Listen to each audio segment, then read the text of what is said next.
नमस्कार।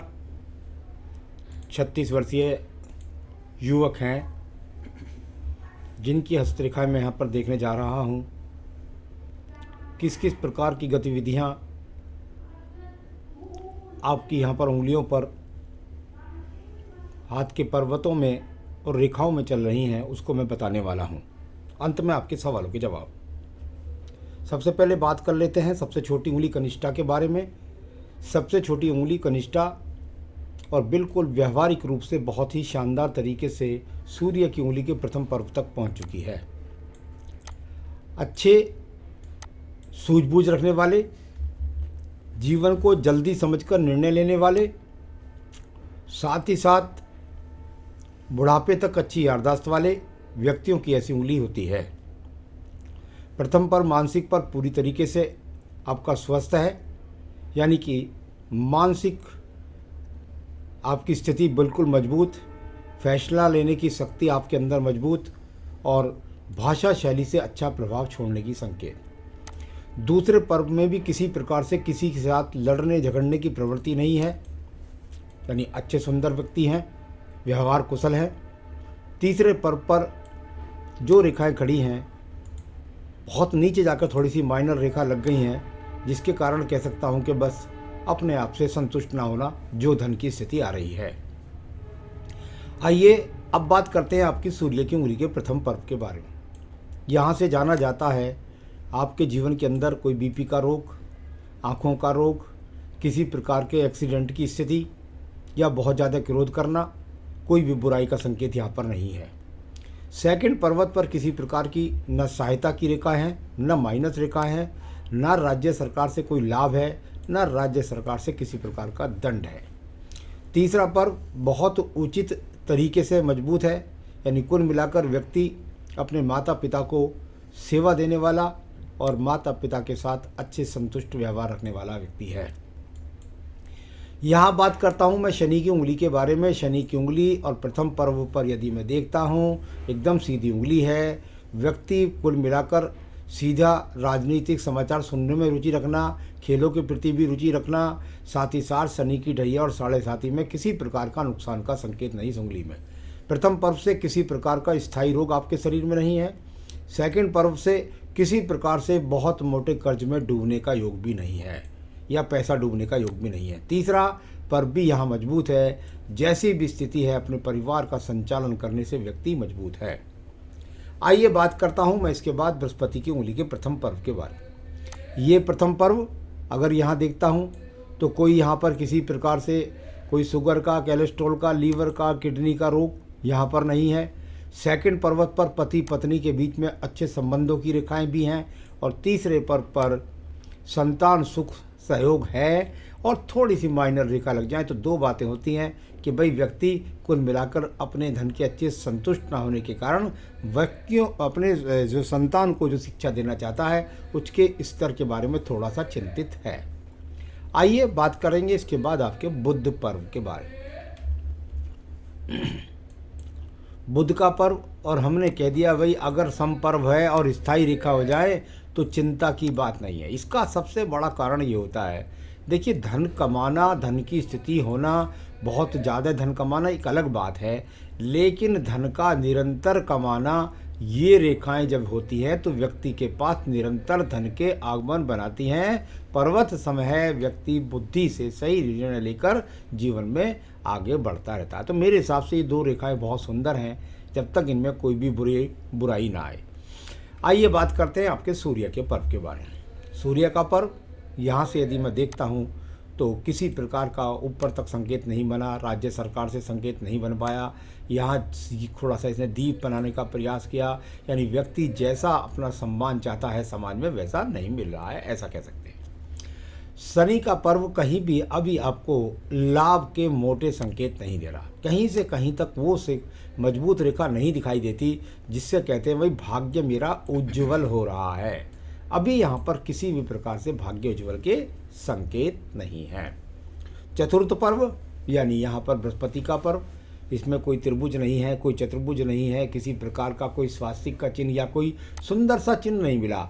अब चिन्ह कोई ना मिले कोई बुरी बात नहीं है, सबसे बड़ी बात है कि बुरा चिन्ह नहीं मिला। बृहस्पति पर्व है, उन्नत है, व्यक्ति खान पान का शौकीन हो सकता है, व्यक्ति सुंदर सोच रखता है, व्यक्ति परिवार के साथ संबंध अच्छे बताता है। इस तरह के बहुत सारी बातें जो यहाँ पर सम पर्व के रूप में है। अब यहाँ पर मकान बनने का कोई संकेत दिखाई नहीं दे रहा। चलिए मैं बात करता हूँ आपके यहाँ पर हृदय रेखा के बारे में। सुंदर सी हृदय रेखा, और किसी भी प्रकार से अगर मैं इसमें देखता हूँ तो कोई ऐसा विवाद नज़र नहीं आता कि मन में बहुत अशांति है। वो नंबर 1। नंबर 2, मन में शांति नहीं। नंबर 2, व्यक्ति का पत्नी के साथ सुंदर संबंध। और नंबर 3, व्यक्ति के जीवन के अंतर्गत किसी प्रकार के बड़े रोग का संदेश नहीं। यहाँ बात करते हैं अंगूठे के प्रथम पर्व की। कुल मिलाकर चरित्र से मजबूत, और किसी प्रकार से व्यक्ति दूसरे के प्रति दूसरे के धन पर अपनी निगाह नहीं रखता।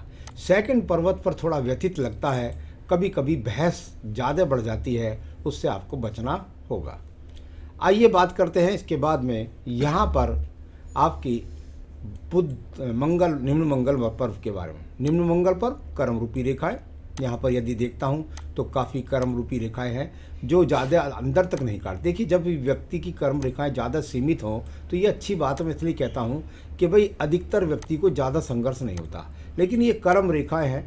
यहाँ से अगर मैं इनको कहूँ तो व्यक्ति कर्म करने की प्रवृत्ति रखता है, स्वप्न देखने की नहीं। ज़्यादा बाधाएं नहीं आएंगी, आपका जो काम है उसमें अभी ज़्यादा बाधाएं ये मंगल पर्वत नहीं निकला रहा है। यहाँ पर बात करता हूँ आपकी बुद्धि रेखा के बारे में। बुद्धि रेखा एक शाखा ने बनाया सूर्य से संबंध, और दूसरी शाखा ने जाकर थोड़ा सा नीचे की तरफ डालने का प्रयास किया, यानी थोड़ा सा इशारा किया इसने कि बुद्धि में कुछ है दिमाग में कि भाई मैं अगर काम को थोड़ा सा अगर सप्लाई के रूप में जोड़ लूँ तो उससे मुझे संकेत अच्छे मिलेंगे, लाभ मिलेगा। इस प्रकार का संकेत दिखाई देता है। तो थोड़ा सा जो दूर प्रांत की स्थितियां हैं उनसे अगर व्यापार को जोड़ेंगे तो लाभ की स्थिति ज़्यादा मजबूत होगी। चलिए अब बात करते हैं आपके द्वितीय मंगल पर्वत पर। यहाँ पर किसी प्रकार के झगड़े के, झंझट के, कोर्ट के, कचहरी के, मुकदमे के कोई योग नहीं है। नीचे वाला पर्वत, कोई विदेश यात्रा का योग नहीं। यहाँ कुल मिलाकर व्यक्ति के अंदर कोई बुरा भाव नहीं, कोई बुरा खान पान नहीं, बुरे लोगों की संगत से दूर रहने वाला व्यक्ति है। बुध रेखाओं का थोड़ा सा इन्वॉल्वमेंट देख लीजिएगा। शुक्र पर्वत से देख रही हैं किस तरफ? चंद्र पर्वत की तरफ। यानी कि मैं अपने संसाधन बनाना चाहता हूँ, मैं अच्छा मकान बनाना चाहता हूँ।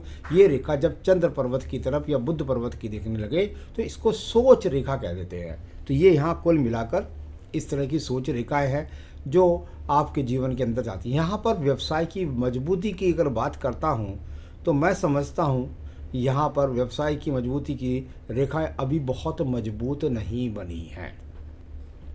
इसके बाद बात करते हैं आपकी यहाँ पर भाग्य रेखा के बारे में। भाग्य रेखा और यहाँ से चलती हुई ये भाग्य रेखा लगातार जा रही है और सीधी चलने का प्रयास करती है। जिस दिन ये ऊपर जाकर शनि पर्व पर पहुँच जाएगी उस दिन आपके जीवन के अंदर जो धन की इच्छाएं हैं, मकान की इच्छाएं, वो सब पूरी है। अभी सिर्फ और सिर्फ ये कर्म रेखा है, इसको मैं भाग्य रेखा अभी जब तक नहीं कहता हूँ जब तक ये शनि पर्व पर नहीं पहुँच जाए। तो कर्म रेखा आपके साथ है और वही आपका इस समय पर गुजारा चला रही है। भाग्य को जोड़ने के लिए कुछ पूजा पाठ करेंगे, ठीक हो जाएगी स्थितियाँ। यहाँ पर शुक्र पर्व की स्थिति को देखिएगा। शुक्र पर्व और यहाँ पर सामान्य रूप से शुक्र पर्व उठा हुआ है। जब शुक्र पर्व सामान्य रूप से उठा होता है तो निश्चित रूप से व्यक्ति कुल मिलाकर अपने मकान में पहुँचता भी है, जीवन की इच्छाएं भी पूरी होती हैं। इसको मैं बुरा प्रभाव में कभी नहीं कह सकता। संतान का सुख सहयोग भी है, पत्नी का सुख सहयोग भी है। सामान्य रूप से शुक्र पर्व आपके साथ है। मंगल रेखा भी आपके पास है एक छोटी सी, वो भी आपके 40 वर्ष तक जीवन में चल रही है। ये इसका मतलब होता है सुरक्षा कवच रेखा, हिम्मत देने वाली रेखा, ऐसा बोल सकते हैं।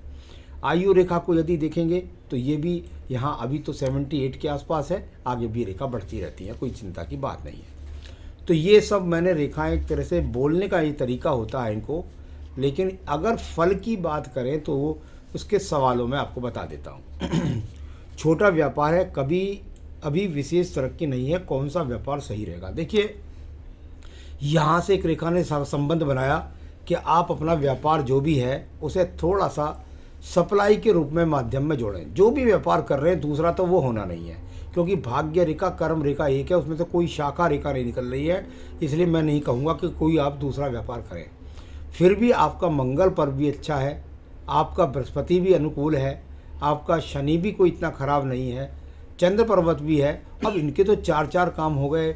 आप कहें तो एक तरह से आदमी पानी का काम करे, पानी की सप्लाई का काम करे, आदमी दूध की सप्लाई का काम करे, आप टेक्निकल वर्क के द्वारा माध्यम से लाभ उठाएं। तो यहाँ बहुत सारे व्यापार आपके साथ इन्वॉल्व हैं, लेकिन उनके अंदर थोड़ा सा सप्लाई जोड़ना पड़ेगा, थोड़ा दूर स्थान तक, यानी ठीए बंद से ज़्यादा तरक्की दिखाई नहीं देती। वैसे काम आपका बदलना नहीं है, जो भी काम है मैं आपको सलाह दूंगा इसी काम को इंतजार करिए और थोड़ी पूजा पाठ करिए, तरक्की मिल जाएगी। अचानक धन का चिन्ह कोई भी नहीं, जो आपको दिखाई देता है वो राहु पर्वत से लगता हुआ, ये सिर्फ ये है कि मेहनत कर रहा हूँ और इसका फल नहीं मिल रहा है, तो इसका ये मतलब है राहु पर्व पर खुद का मकान गाड़ी सुख का जो आप काज करते हैं। देखिए कर्ज की बात तो एक अलग है, लेकिन अभी मेरे हिसाब से ये स्थिति कम से कम आपको 5 साल तक दिखाई नहीं देती, यानी 41 के बाद कुछ होगा। किस उम्र से तरक्की मिलेगी? ज़्यादा स्थायित्व जो आएगा वो आपका 41वें वर्ष के बाद आएगा। जीवन में करोड़पति बनूंगा क्या? शनि पर्व पर खड़ी हुई रेखा तय करेंगी करोड़पति बने या नहीं। अभी आज की तारीख में सिर्फ कर्म रेखाएं साथ दे रही हैं। जो पूजा बताऊंगा वो कर लीजिएगा, तरक्की उन्नति मिलेगी। शनि सूर्य की उंगली में यदि आपने यहाँ माणिक्य पहन रखा है या चांदी का छल्ला पहन रखा है तो दोनों ही यहाँ पर ठीक है, कोई दिक्कत नहीं है। आपका रतन बनता है पुखराज, आप चाहे तो मुझसे मंगा सकते हैं, मैं आपके स्थान पर पहुँचा सकता हूँ। धन और संपत्ति, मकान, ये पुखराज सब बृहस्पति के कारक होते हैं, इनके पहनने से आपको बनेंगे। क्या करना है आपको? श्री सूक्तम के साथ लिंगाष्टकम का पाठ रोजाना अपनी दुकान पर, ऑफिस में, कार्यालय में करना है। श्री सूक्तम के साथ लिंगाष्टकम का पाठ आप करेंगे तो निश्चित रूप से आपका व्यापार तेजी की तरफ बढ़ने लग जाएगा। नमस्कार।